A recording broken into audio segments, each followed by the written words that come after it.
Hello everyone, welcome to let's summary world. This is Jyoti Chaudhary and आज के हमारे इस वीडियो में हम हमारी क्लास 7 की supplementary book an alien hand के फर्स्ट 3 चैप्टर्स की समरी करने वाले हैं।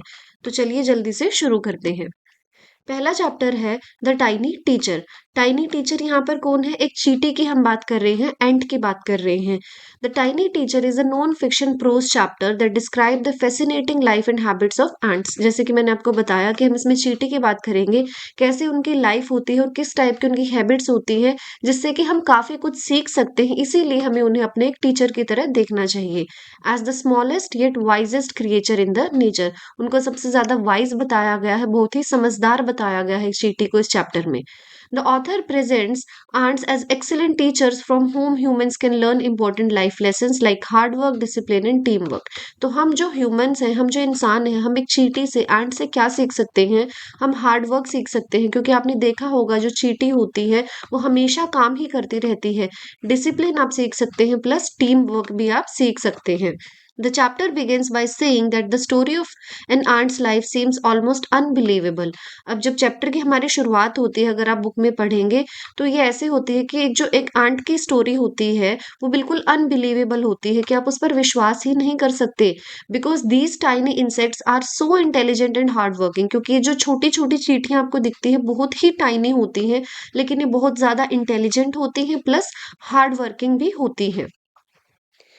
Among different kinds of ants, the most common ones are black and red। तो जो कॉमन डिफरेंट डिफरेंट टाइप की जो आंट होती हैं, जो चींटियां होती हैं, उसमें सबसे ज्यादा कॉमन मिलने वाली है ब्लैक और रेड। ये हम आमतौर पर हमारे घरों में भी देखते हैं।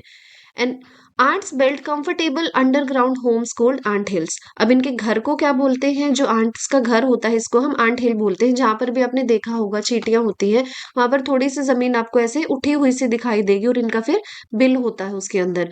तो ये जो उठी हुई सी जमीन है नॉर्मल सरफेस पे से, इसी को जो है हम क्या बोल रहे हैं? आंट हिल बोल रहे हैं। एक छोटे से ये हिल बना लेते हैं, इससे आपको नाम याद हो जाएगा। Each ant hill has hundreds of little rooms and long passages connected like a city।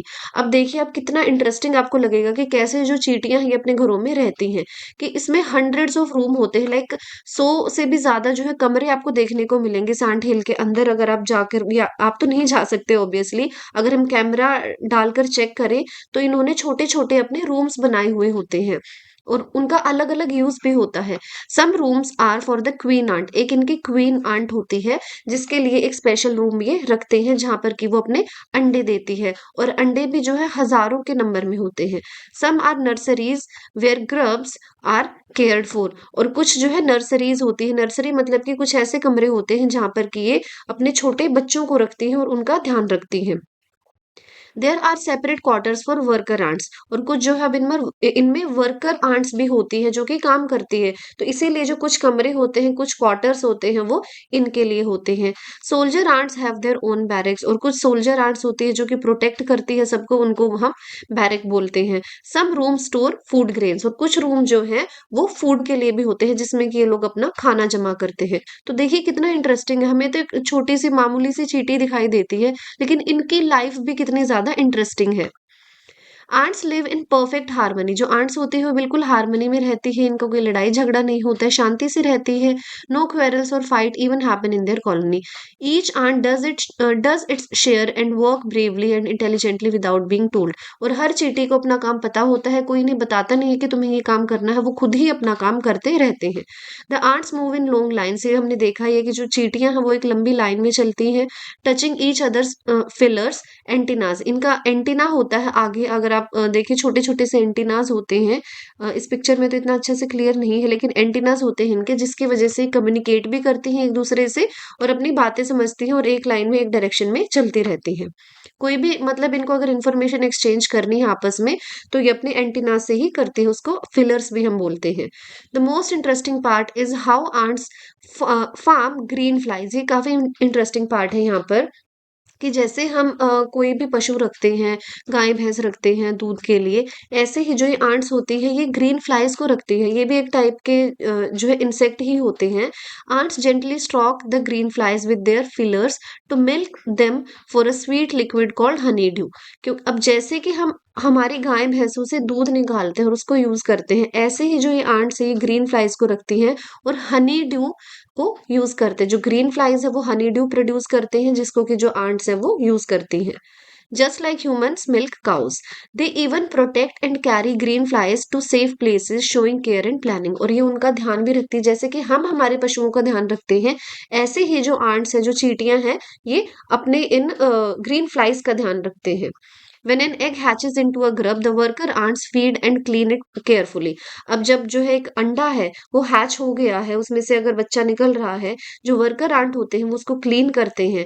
Letter the grub becomes a pupa, अब वो एक प्यूपा बन जाता है। मतलब आप इस पिक्चर में देखिए, आपको समझ में आएगा, इसको हम प्यूपा बोलते हैं, ककून भी आप बोल सकते हैं। And the worker guards it, और फिर जो वर्कर होते हैं वो अ, उसको गार्ड करते हैं, उसकी सेफ्टी के लिए वहां पर रहते हैं। When the young ant comes out, the older ants help and teach it, और जब वो छोटा सा बेबी पैदा होता है, उस अंडे में से निकलता है बाहर, तो जो बड़ी आंट्स होती हैं वो उसको हेल्प करते हैं और उसको सब कुछ सिखाते हैं। The chapter ends bye listing what humans can learn from this tiny teacher. तो लास्ट में हमें यही बताया गया है कि हम क्या क्या सीख सकते हैं आंट से। हार्ड वर्क हम सीख सकते हैं, sense of duty and discipline, कि हमें डिसिप्लिन में रहना चाहिए, क्लीननेस की सफाई रखनी चाहिए, care for the young ones, अपने छोटों का ध्यान रखना चाहिए, लॉयल्टी टू देयर होमलैंड, और जो हमारी होमलैंड है उसका भी, उसके लिए हमें लॉयल रहना चाहिए। Though ants are so small they are unbelievably wise, humans may still learn a few good things from them. तो यहाँ पर हमारा फर्स्ट चैप्टर खत्म हो जाता है। सेकंड चैप्टर की समरी देख लेते हैं। The name is bringing up करी, और ये लिखा है धन गोपाल मुखर्जी जी ने। ब्रिंगिंग अप करी, करी क्या है, इसमें एक एलिफेंट है। एलिफेंट की आप स्टोरी इसमें देखेंगे। Is an autobiographical story narrated by a young boy who at the age of 9 was given the responsibility of raising a 5 month old baby elephant named करी। तो इसमें आप देखेंगे कि एक 9 साल का बच्चा है और उसको रिस्पॉन्सिबिलिटी मिल जाती है कि एक 5 महीने का एलिफेंट है, एक हाथी है, उसका उसे ध्यान रखना है, और उस हाथी का नाम करी है। द बॉय एंड करी grew up together like close friend. अब ये दोनों साथ में बड़े हो रहे हैं और ये काफी अच्छे फ्रेंड्स भी हैं। Developing a deep bond of trust and affection, और इन दोनों के बीच में जो है काफी गहरा रिश्ता बन गया है, ट्रस्ट का और अफेक्शन का। ये एक दूसरे से काफी प्यार करते हैं। The boy took complete charge of curries daily care, और जो बॉय है वो बहुत ज्यादा ध्यान रखता है करी का। उसने पूरी रिस्पॉन्सिबिलिटी ले ली है कि मैं ही इसका ध्यान रखूंगा। हर मॉर्निंग वो उसे नहलाता है और उसकी जो बैक है उसको स्क्रब भी करता है पूरे 1 घंटे के लिए। एंड करी enjoyed splashing and playing happily in the water, और करी भी जो है इन चीजों को इंजॉय करता है। In the first 2 years the boy could easily reach curries back while bathing him। तो आप देख सकते हैं इस पिक्चर में कि 2 साल में जो लड़का है वो भी इतना बड़ा हो गया है कि जब उसे नहलाता है तो आराम से वो उसकी बैक तक पहुंच जाता है।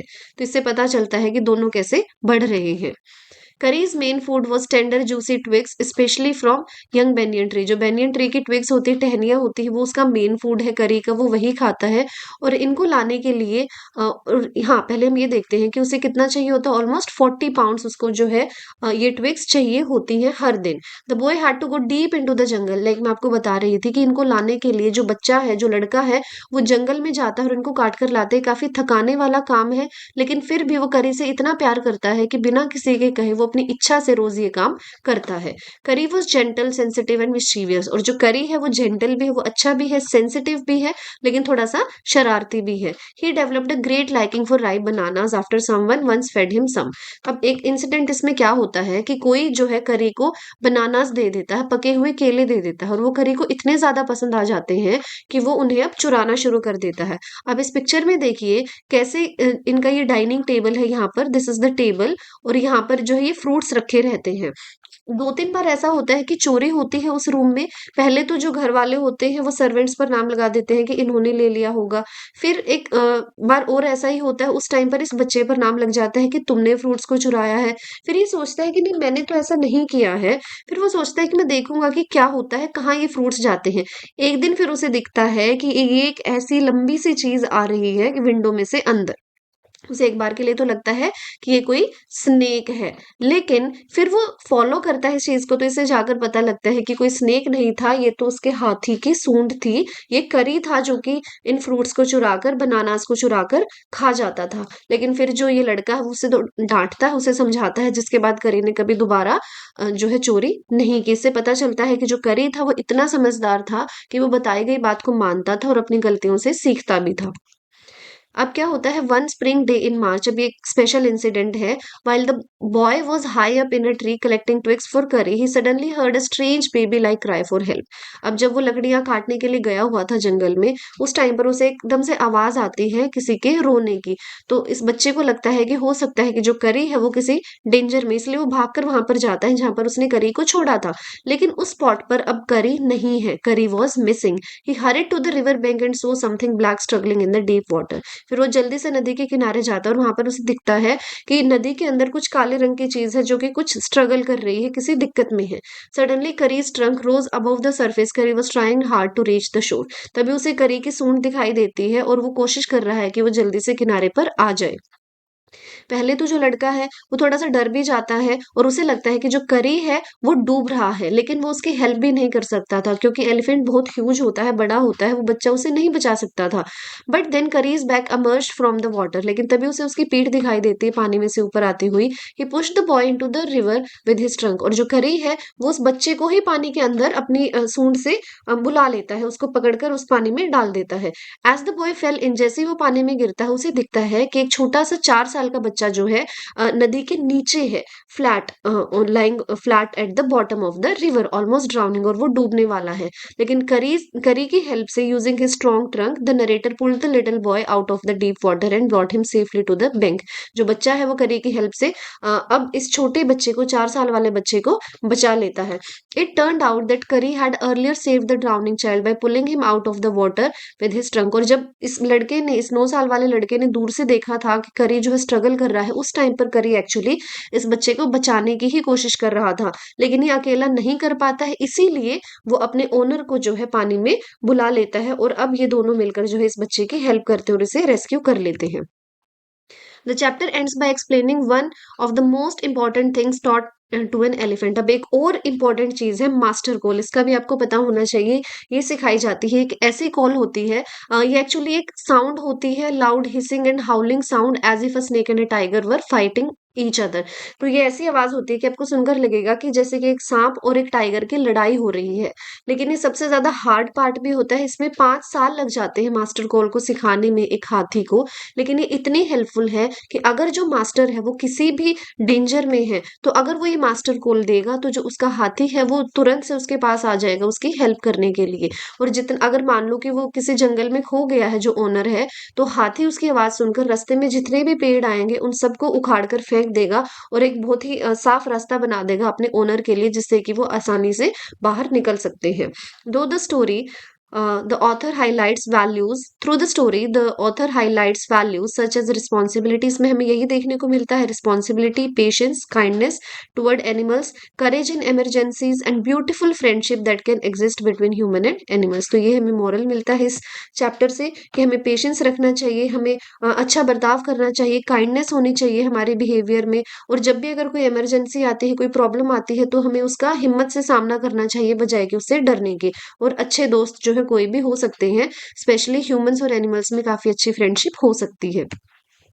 हमारा थर्ड चैप्टर है डेजर्ट। ऐसा ही चैप्टर हमारी क्लास 6 में भी हमने पढ़ा था, कुछ उसी के सिमिलर है, बताया गया है कि डेजर्ट कितना अच्छा होता है। जल्दी से इसको खत्म करते हैं। The desert is an informative non fiction chapter that explain what a desert truly is. ये मैंने आपको बता दिया कि डेजर्ट के बारे में हम पढ़ेंगे। कुछ लोग जो है उनको मिसकंसेप्शन होते हैं कि डेजर्ट में तो सिर्फ रेत ही होता है, गर्मी ही होती है, लेकिन ऐसा नहीं है। काफी कुछ वहां पर भी होता है, वहां पर भी वेजिटेशन है, वहां पर भी एनिमल्स हैं जो रहते हैं। People who live in areas with forest hill, ठीक है, जो ये लोग हैं जो फॉरेस्ट में रहते हैं, हिल्स में रहते हैं, रिवर होती है जिनके घर के आसपास, उनको लगता है कि डेजर्ट जो है काफी सूखी सी जगह होती है, लेकिन ऐसा सच में नहीं होता है। But this view is not entirely correct. For those who have studied deserts or lived in them, a desert is a beautiful place. वो लोग जो जिन्होंने इसके बारे में पढ़ा है, जैसे कि आप अब पढ़ रहे हैं, या फिर वो लोग जो वहां पर रहते हैं, उनके लिए जो डेजर्ट है वो काफी सुंदर जगह होती है. It is home to a variety of people. वहां पर अलग अलग तरह के आपको लोग देखने को मिलते हैं, एनिमल्स मिलते हैं, प्लांट्स मिलते हैं, that have adapted to live very under very hot and dry conditions, जो कि अडेप्ट हो चुके हैं उस कंडीशन में रहने के लिए. The ground is in a desert is not always covered by thick grass. देखिए जो ग्राउंड है वो हमेशा घास से ढका हुआ आपको नहीं मिलेगा, प्लांट्स नहीं मिलेंगे, या फिर ट्रीज आपको हमेशा नहीं मिलेंगे. How ever when rain false, लेकिन जब बारिश होती है, जो कि कभी कभी होती है, लेकिन उस टाइम पर जो रेगिस्तान होता है वो बहुत ही ज्यादा सुंदर हो जाता है, जैसे कि आपका कोई ट्रॉपिकल गार्डन हो. A desert is not always flat and unchanging wasteland. हमेशा ये फ्लैट नहीं होता है. It may have mountains, hills and oasis. इसमें माउंटेन्स भी आपको देखने को मिलते हैं, हिल्स भी आपको देखने को मिलती है, या फिर ओएसिस. जैसे कि हमारा राजस्थान है, राजस्थान पूरा एक जैसा तो नहीं है. अगर आप जाते हैं उदयपुर, वहां पर आपको इतनी सारी झीलें देखने को मिलती हैं. अगर आप जाते हैं माउंट आबू, तो वहां पर आपको इतने सुंदर सुंदर हरे भरे पहाड़ देखने को मिलेंगे, इतनी अच्छी वेजिटेशन वहां पर है. ऐसे ऐसे प्लांट्स मिलते हैं जो कि आपके एरिया में भी देखने को आपको नहीं मिलेंगे, लेकिन है तो वो भी पार्ट राजस्थान का ही. तो इसीलिए जो रेगिस्तान होता है वो हमेशा एक जैसा नहीं होता है. अब ओएसिस क्या होता है, एक थोड़ी सी नई टर्म यहाँ पर आई है, मे बी आपने पहले ना पढ़ी हो. This is the right spelling, पहले वाले स्पेलिंग में मिस्टेक है, यहाँ पर आई होना चाहिए. An oasis is a green island in the middle of the desert. ये ग्रीन आइलैंड होता है एक सूखे रेगिस्तान के बीच में, एक प्यारा सा सुंदर सा आपको आइलैंड देखने को मिलेगा, उसको ओएसिस बोला जाता है, जिसमें कि आपको पानी भी मिलेगा, allowing plants and trees to grow, जिसकी वजह से उसके आसपास काफी अच्छे हरे भरे पौधे, पेड़ पौधे उग जाते हैं, offering shade and better chances for life. Desert में बी हॉट. जो डेजर्ट है वो गर्म भी हो सकता है. एक ये भी मिसकंसेप्शन होता है कि रेगिस्तान हमेशा गर्म ही होता है, लेकिन ऐसा नहीं है. ठंडे रेगिस्तान भी होते हैं, जैसे कि आपका लेह लद्दाख है. तो ये डेजर्ट में भी हॉट की गर्म हो सकता है, जैसे कि थार डेजर्ट है राजस्थान का जो हमारा है, उसका नाम थार डेजर्ट है. और कोल्ड लाइक इन लद्दाख, जैसे कि मैंने आपको ऑलरेडी बता दिया है. Generally if a place has little or no water and vegetation, people call it a desert.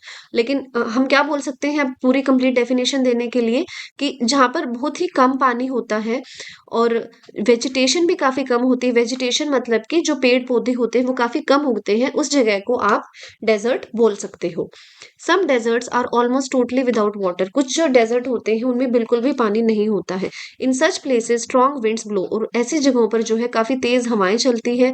Rising heaps of sand and depositing them as mounds called sand dunes, जिसकी वजह से सैंड ड्यून्स बन जाते हैं. इतनी तेज हवाएं चलती है जिससे कि जो रेत है उठ उठकर वो बड़े छोटे छोटे से पहाड़ बना देता है. हम पहाड़ी बोलेंगे कॉमन लैंग्वेज में, वैसे उनको टीबे भी बोला जाता है, या फिर इंग्लिश में आप उन्हें सैंड ड्यून्स बोलते हैं, और टिले भी बोलते हैं कई जगहों पर. These dunes shift and move endlessly across the desert. और ये जो है डेजर्ट में मूव होते रहते हैं. आप अगर उठकर देखते हैं कि आपके सामने एक बहुत बड़ा ही सैंड ड्यून है, और अगले दिन अगर आप उठकर देखते हैं तो हो सकता है कि वो बिल्कुल फ्लैट लैंड मिले, क्योंकि इतनी तेज हवाएं चलती है कि पूरा का पूरा जो वो टीला था वो उड़कर कहीं और शिफ्ट हो जाएगा. Few plants can survive as on such dry shifting sands. और कुछ जो प्लांट्स होते हैं वो ऐसी जगह पर भी सर्वाइव कर पाते हैं. All living things need water to survive. हर लिविंग थिंग को पानी की जरूरत होती है सर्वाइव करने के लिए. Desert plant and animals have developed the ability to require much less water than most others. और जो डेजर्ट में आपको प्लांट्स या फिर एनिमल्स मिलते हैं उनको काफी कम पानी की जरूरत होती है. जैसे कि कैमल बहुत ही इंपॉर्टेंट हमारा एनिमल हो जाता है डेजर्ट का, जिसे शिप ऑफ डेजर्ट भी बोला जाता है. ये चीज हमारी क्लास 6 में भी आई थी कैमल के बारे में, शिप ऑफ डेजर्ट बोला जाता है. Is a typical desert animal. It can drink a lot of water at one time and go without water for days. ये एक बार में तो काफी ज्यादा पानी पी जाता है, लेकिन उसके बाद हो सकता है कि काफी दिनों तक पानी ही ना पिए.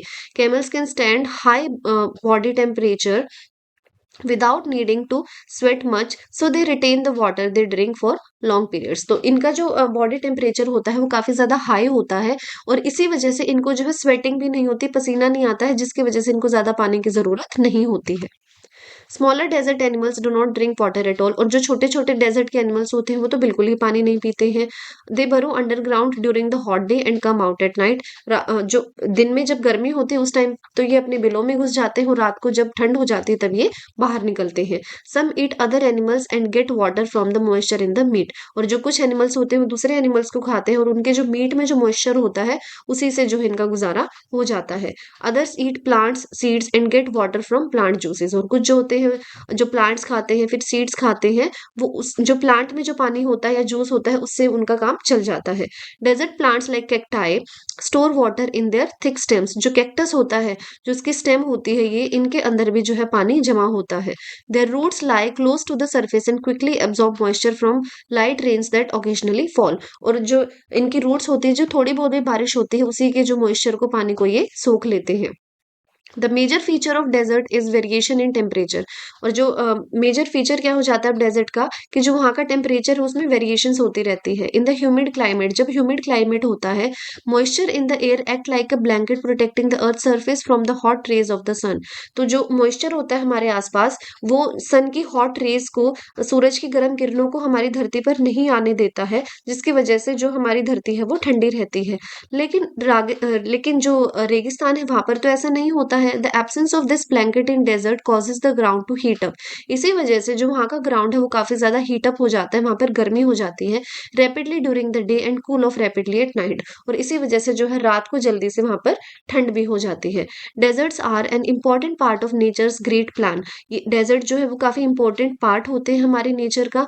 Just like dense forest and deep ocean, जैसे कि समुद्र और या फिर महासागर जितने इंपॉर्टेंट है, उतने ही हमारे और एक और एग्जांपल यहाँ पर दिया है, जो डेंस फॉरेस्ट हमारे होते हैं, बिल्कुल घने जंगल होते हैं, वो जितने इंपॉर्टेंट हम मानते हैं, हमें पता है कि पेड़ों की इंपॉर्टेंस है, लेकिन कुछ लोगों को लगता है कि जो रेगिस्तान होता है वो इतना इंपॉर्टेंट नहीं होता है, लेकिन ऐसा नहीं है। हर चीज अपनी जगह पर जरूरी होती है।